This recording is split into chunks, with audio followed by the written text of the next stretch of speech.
Alhamdulillahi Rabbil Alamin, wassalatu wassalamu ala ashrafil mursalin, nabiyina Muhammad wa ala alihi wa sahbihi wa man tabi'ahum bi ihsanin ila yawmiddin. E vazhdojmë të jemi me temat nga libri Tashih ad-Dua, korrigjimi apo saktësimi i duas. Dhe tema radhës ka të bëjë me saktësimin e duas lidhur me kohën. Pra autori, Allahu mëshiroft, me anë të kësaj teme do të na tregojë neve disa dua të cilat njerëzit i lidhin me kohën, pra i bëjnë në kohë të veçanta, në kohë të caktuara gjithmonë, duke i konsideruar si adhurime dhe si dua më të mira. Se sa e saktë është kjo gjë, apo se sa të sakta janë të gjitha ato që përmendin njerëzit, autori do të na sqarojë neve nëpërmjet këtij studimi të tij. Dhe pas titullit të temës, autori thotë, nëse shpiten lutje, dua dhe dhikra të caktuara për disa kohë të veçanta.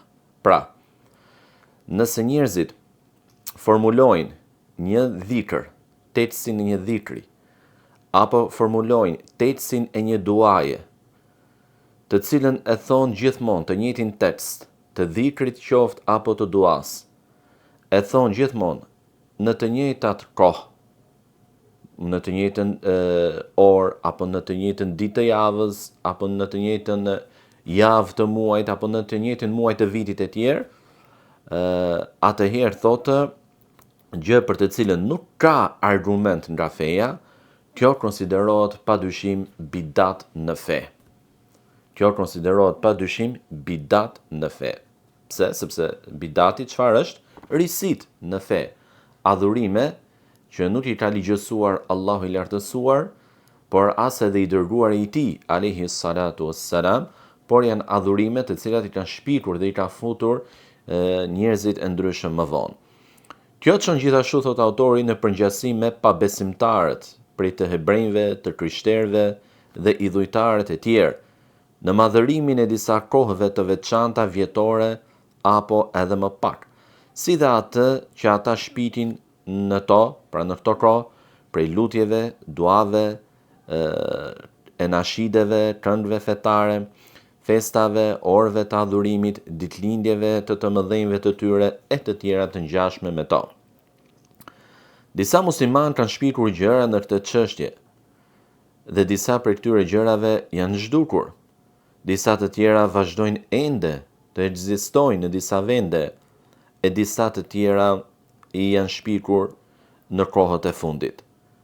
Pas hulumtimit që kam bërë për to, kam arritur të evidentoj 15 kohë të caktuara dhe nuk është e saktë në lidhje me to asgjë nga suneti. Disa prej tyre nuk transmetohet asgjë fare. Për disa prej tyre nuk transmetohet asgjë fare. Pra, autori Allahu mëshiroft thot se unë kam bërë një studim, thot, në lidhje me këtë çështje, pra me përcaktimin e një tetësi apo duaje të veçantë, duke kufizuar me një kohë të veçantë. Dhe më ka rezultuar, thot, se janë 15 kohë të tilla, për të cilat nuk ka argument të saktë fetar. Jo vetëm kaq, thot, por për disa prej tyre as argument të pasakt nuk ka, pra nuk ekziston fare argumenti. Dhe i përmend autori, fillon me duaja e fillimit të vitit. Pra duaja që mund të bëjë njeriu në fillimin, në ditën e parë, natën e parë të një viti të ri, qoftë hënor apo diellor. Thot, nuk është transmetuar asgjë saktë lidhur me ndonjë dhikr apo lutje të veçantë për fillimin e vitit, dhe që është dita e parë apo nata e parë, thot, e muajit Muharram, sepse muaji Muharram është muaji i parë i kalendarit hënor. Megjithatë, thot, njerëzit kanë shpikur në këtë ditë lutje, dhikre, urime të ndërsjella, apo agjërimin e ditës së parë të vitit, angazhimin në natën e parë të vitit me namaz apo dhikr, lutje, e gjëra të tjera për të cilat nuk ka argument. Pra, nëse dikush e bën këtë gjë, një urim, në rastin e fillimit të një viti të ri, dhe urimet janë të ndërsjellta, urojnë njëri tjetrin, apo në natën e parë, në natën e ditës së parë të vitit të ri, zgjohet, bën adhurime e tjerë me besimin se është diçka e mirë sepse është nata e parë e vitit e tjerë, atëherë kjo kalon në bidat. Por nëse zgjohet rastësisht natën, apo për adhurimeve të tij është namazi i natës, zgjohet vazhdimisht natën, dhe u zgjua dhe në natën e parë të një viti të ri, atëherë kjo nuk ka problem, sepse ai nuk po e kërkon këtë gjë, nuk po e synon këtë gjë, dhe nuk është qëllimi i tij të adhurimi i Allahut me që është nata e parë e vitit të ri. Jo. Por është një praktikë e tij e përhershme, e vazhdueshme, apo edhe nëse nuk ndodh, nuk e ka të vazhdueshme, por atë natë u zgjua, apo ka një problem, ka një dëshirë të fortë, kërkon t'i afrohet Allahut me lutje, me adhurime që t'ia realizoj, dhe zgjedh edhe t'i afrohet Allahut me namaznate, dhe përkohë që të jetë dhe nata e parë e vitit të ri, nuk ka problem. Problemi është kur e lidh me këtë ngjarje, kur e lidh me këtë periudhë kohore dhe që është fillimi i një viti të ri. Duaja në fund të vitit, pra edhe kur mbaron, nuk është transmetuar, thot autori, në sheriat asgjë në lidhje me ndonjë lutje apo dhikr të veçantë për fundin e vitit. Pra nuk ka argument në fen tonë që kur të filloj një vit i ri dhe kur të mbaroj ky vit, duhet të urojmë njëri tjetrin, duhet të bëjmë dua për njëri tjetrin, duhet të lutemi për njëri tjetrin, apo të bëjmë ndonjë dhikr të veçantë, apo ndonjë lloj tjetër adhurimi. Jo, nuk ka. Njerëzit, thot autori, kanë shpikur në këtë kohë lutje të posaçme dhe kanë përcaktuar gjëra që ligjvënsi, Allahu i lartësuar, nuk i ka lejuar, prandaj kjo është bidat që në origjinën e saj. Ardhja duat që kanë bën me stinën e verës dhe të pranverës. Nga gjërat e çuditshme, thot autori, të sufistëve, është veçimi i disa stinëve të vitit me adhurime të posaçme, si stina e verës të disa prej tyre dhe stina e pranverës të disa të tjerë. Duaja në fillim të muajit, pra ashtu siç ishte në fillim të vitit, pastaj edhe në fillim të muajit, dhe për cilët nga Abdullah ibn Umar radhiyallahu ta'ala anhuma, se i dërguari i Allahut sallallahu alaihi wasallam kur shihte hënën e re thonte: Allahu akbar, Allahumma ahilhu alejna bil amni wal imani was salamati wal islam wat tawfiqi lima tuhibbu wa tarda, rabbi wa rabbuka Allah. Allahu akbar, Allah është më i madhi. O Allah, bëj këtë muaj të na vine me siguri dhe besim, me paqe dhe islam, me sukses për atë që ti do dhe i kënaqur. Zoti im dhe Zoti yt, i thot hënës, është Allahu. Dhe ky hadith është i saktë, e transmeton Darimiu. Kjo po është e ligjësuar, pra kur shihte hënën e re, e thonte diçka të tillë profeti alayhis salatu wasalam. Por çfarë kanë bërë njerëzit? Ndër gjëra, thot autori, që njerëzit kanë shpikur, është thënia atyre kur shohin hënën e re në fillim të muajit: erdhe o hënë, muaji i bekuar për ne dhe për ty, o Zot. Dhe kjo, thot autori, është nga risit që vjen nga padituria në lutje dhe dhikr. Pra ligjësohet që kur sheh hënën e re të thuash dhikrin dhe duan që është transmetuar nga profeti alayhis salatu wasalam, por jo të shtosh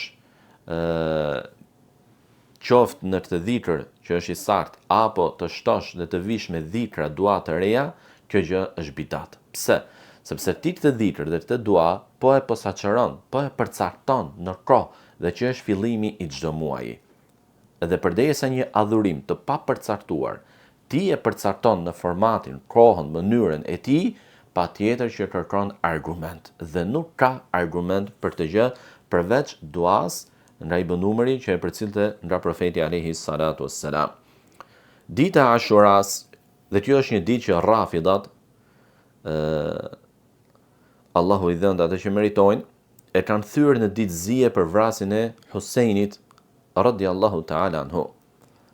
Dhe në këtë ditë ata, thot autori, bën lloje të ndryshme të bidateve, të shpikura dhe humbjeve të mëdha, të cilat nuk është për të çuditur, për të cilat nuk është për të çuditur kur kupton marrëzinë e tyre.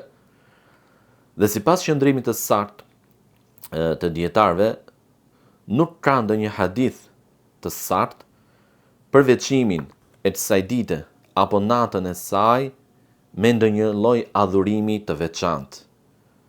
Dhe çdo hadith që përcillet lidhur me këtë çështje, apo për zgjerimin, shtimin e shpenzimeve për familjen e atë ditë, pra duke blerë gjëra shumë për familjen e atë ditë, nuk është i sartë. Nuk është transmetuar, thot autori, ndonjë hadith i vërtet në lidhje me të gjë, përveç hadithit që për agjërimin e asaj dite. Përveç hadithit që për agjërimin e asaj dite, sepse ai është dita në të cilën asaj dite dhe një ditë para saj, pra, si gjen nga profeti alayhis salatu wassalam, që tha nëse që agjëronte kur i pa çifutët e Medinës që agjëroshin të ditë, ata i thanë që sepse është ditë në të cilën Allahu shpëtoi Musa'in dhe popullin e tij dhe ne në shenjë mirënjohje për kujtimi e agjërojmë. Atëherë profeti alayhis salatu wassalam tha, unë jam më primar, jam më afër Musa'it se sa ju, dhe e agjëroi të ditë dhe tha nëse do të kem jetë edhe deri vitin e ardhshëm, do të agjëroj një ditë edhe para saj. Do të thënë ditën e 9 dhe ditën e 10. Pra kjo është e saktë. Agjërohet në dita e 10 e muajit Muharram, dhe që quhet Ashura, sepse Ashura, siç e dim, do thotë e 10-ta në gjuhën arabe, dhe nuk ka lidhje me Ashurën që bëjnë paganët betashinj, idhujtarët betashinj.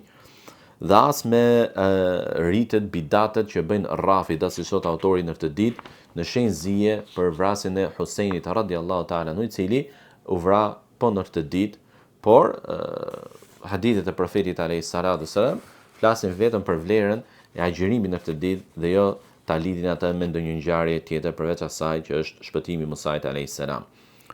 Gjithashtu thot autori, disa nga gjërat që njerëzit shpitën lidhur me këtë ditë është edhe angazhimi në natën e Ashuras me dhikr dhe adhurime të ndryshme. Veçimi një lutje të veçantë për këtë ditë e quajtur duaja e Ashuras, dhe thonë se kush e lexon atë do të shpëtojë nga vdekja atë vit. Për pas ta marr pra një ilaç, pastaj një gjet ilaçin njerëzit e tillë, dhe ti kanë ferman garanci që atë viti nuk do vdesësh sepse bëre të dua. Allahu na ruaj nga ignoranca.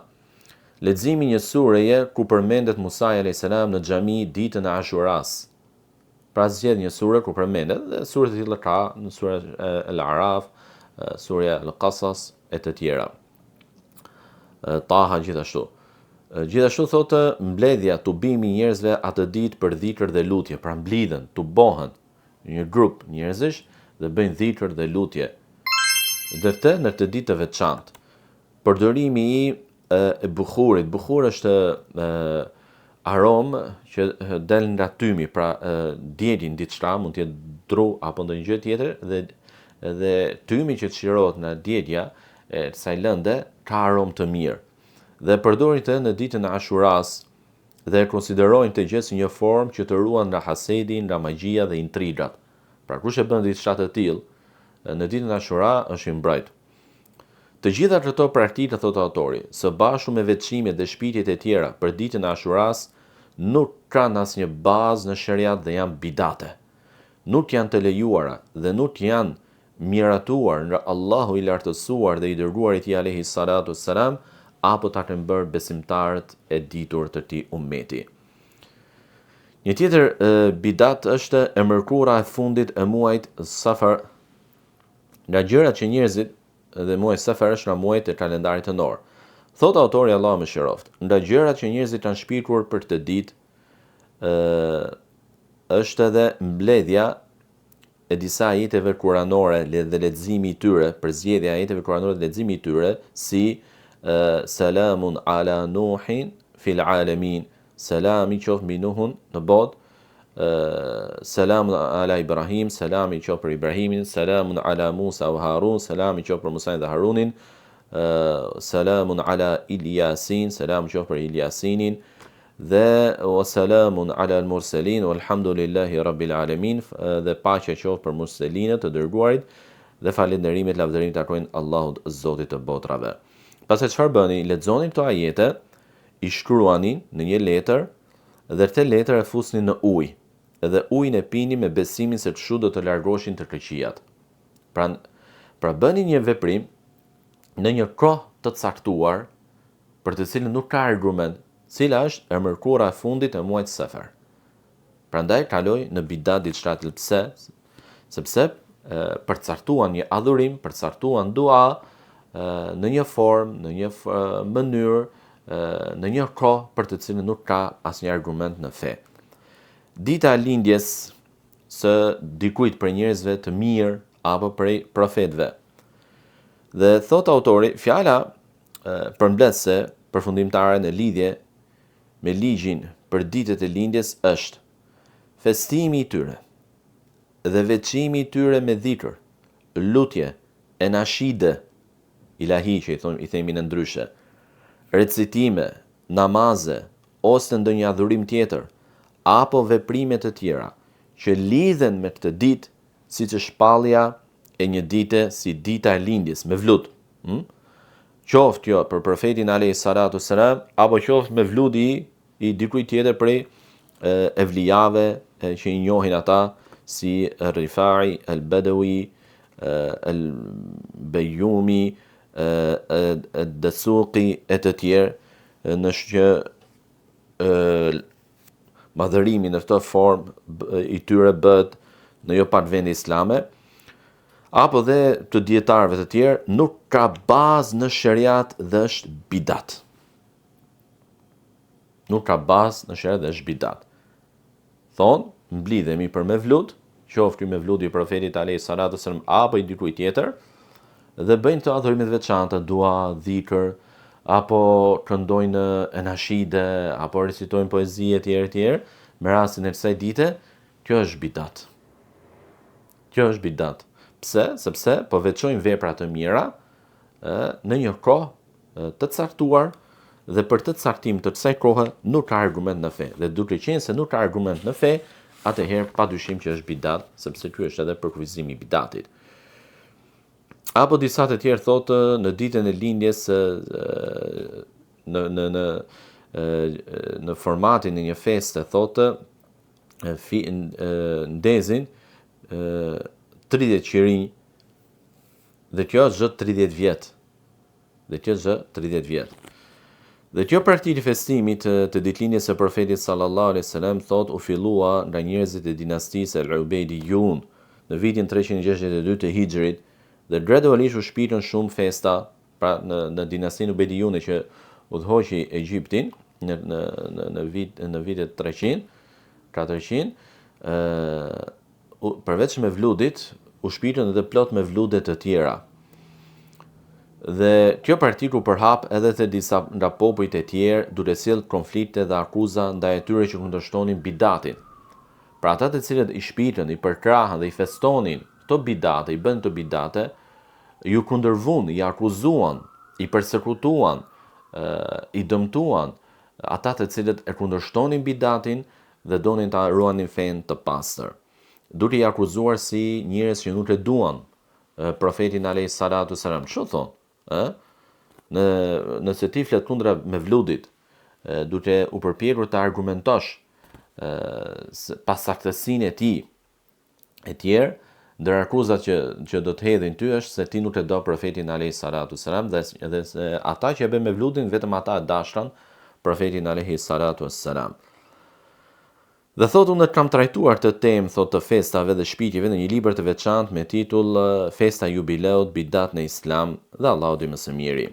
Një tjetër dua që përmend autori duaja e muajit Rexhep dhe muaji Rexhep siç e dim, një tjetër muaj nga muajt e kalendarit hënor. Thotë nuk është transmetuar asgjë saktë në shariat lidhur me ndonjë lutje apo dhikr për muajin Rexhep. Dhe duaja që thon njerëzit në këtë muaj dhe e quajnë duaja e Rexhepit është një tjetër bidat i cili nuk ka asnjë bazë, asnjë origjinë në fe. Dhe ndër të tjera thotë në këtë muaj njerëzit bëjnë dhikr dhe lutje në natën e 27 të muajit Rexhep me qëllim për kujtimin e ngjarjes së Isras dhe Miraxhit.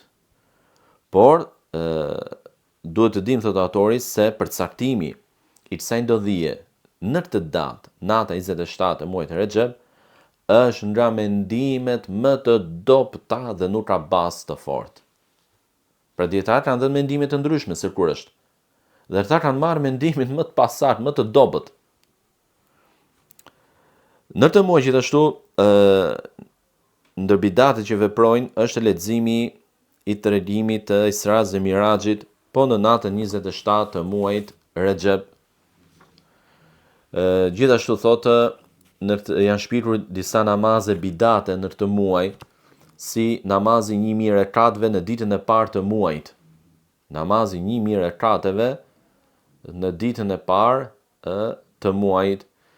Namazi 12-sh, natën e parë të xumas në Rexhep.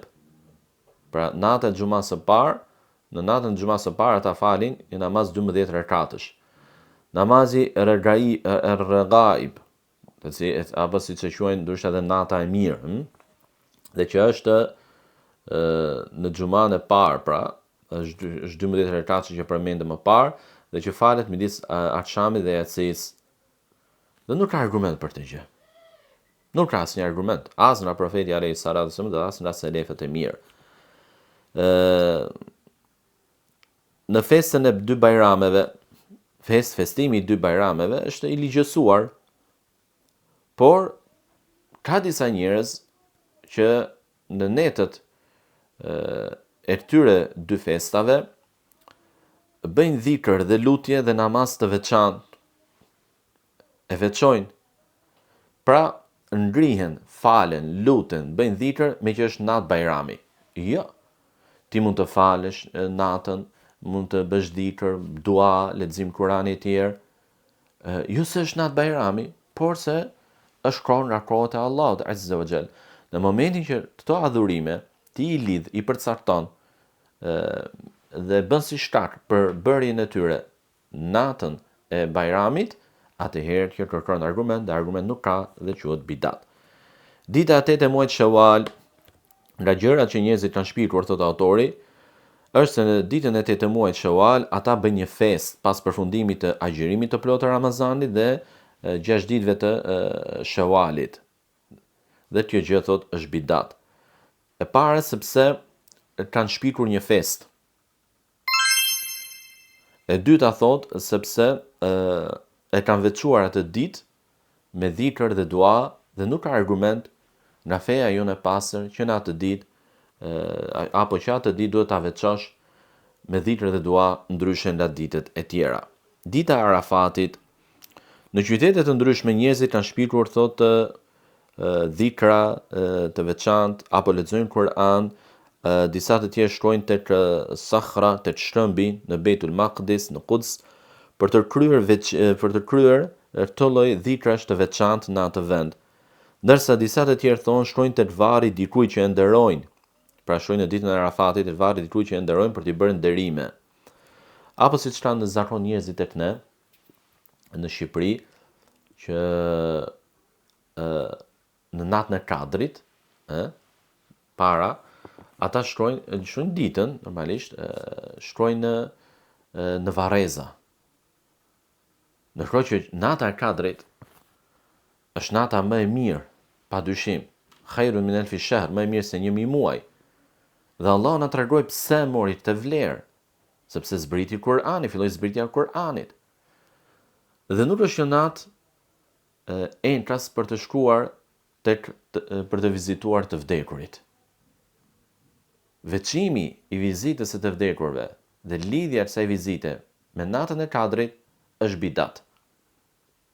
Sepse nuk ka argument për një veçim dhe për caktim të tillë. Dije, thot autori, se udhëtimet për të shkuar në disa vende për të bërë adhurime të veçanta i janë bidate, qoftë edhe në ditën e Arafatit.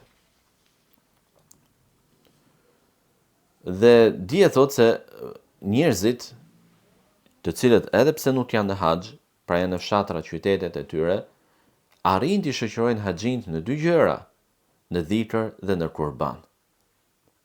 Në dhikr dhe në kurban. Pra, dita e Arafatit është ditë me vlerë të madhe, në mënyrë të veçantë për ata që janë në haxh, sepse është dita në cilën pranohen duat. dhe haxhindat janë angazhohen me dhikr dhe dua deri në perëndim të diellit asaj dite. Por pjesërisht edhe njerëzit e tjerë, muslimanët e tjerë që nuk janë në haxh, arrin të shoqërojnë pjesërisht, të bashkangjiten, të jenë të ngjashëm me haxhin dhe kjo në dhikr, dua që mund të bësh në dhikr dhe kurban që bën atë ditë.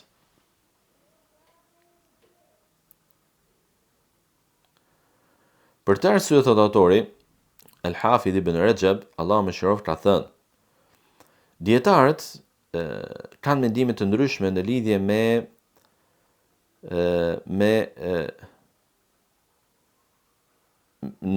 njerëz, përsa i përket njerëzve të cilët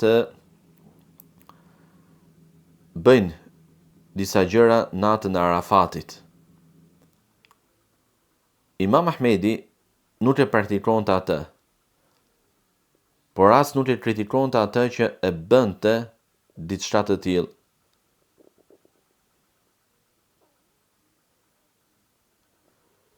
Cila është ajo gjë? Thotë siç është tubimi i njerëzve në xhami dhe bëjnë dhikr, dua për të imituar haxhin në Arafat.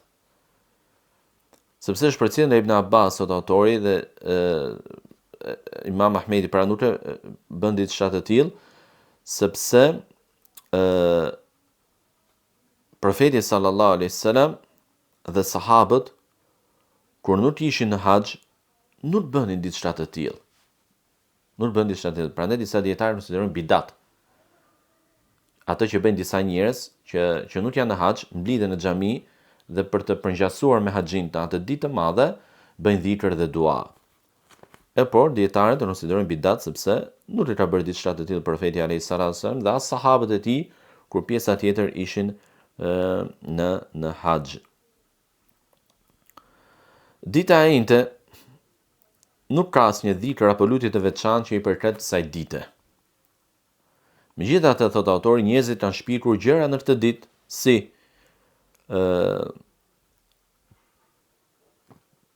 thotë disa musliman përngjasojnë me të krishterët në këtë ditë, duke e veçuar të ditë si një fest për të vdekurit dhe e quajnë e njëjtja e të vdekurve. Tjetër bidat që ndodh në këtë ditë është mbledhja në xhami për lexim të veçantë. Apo veçimi i kësaj dite me dhikr dhe lutje apo namaz të veçantë. Dita e Xuma. Gjithçka që është shpikur në lidhje me lutje apo dhikr në këtë ditë janë bidate. Pra nuk ka nga profeti alayhis salatu wassalam në një dhikr të veçantë, në një dua të veçantë që duhet ta thush në ditën e Xuma. Përveç salavatit që dihet që është me transmetime të sakta, i cili në ditën e Xuma, por edhe në natën e Xuma ka një vlerë më të veçantë. Për shembull, lutja pas namazit të sabahut që e bën disa njerëz sabahut të Xumaje nuk është e saktë. Pra falin sabahun dhe pastaj bën një lutje, me që është sabahu i Xumas. Por nuk ka argument në lidhje me këtë çështje, thot autori, Allahu e mëshiroft.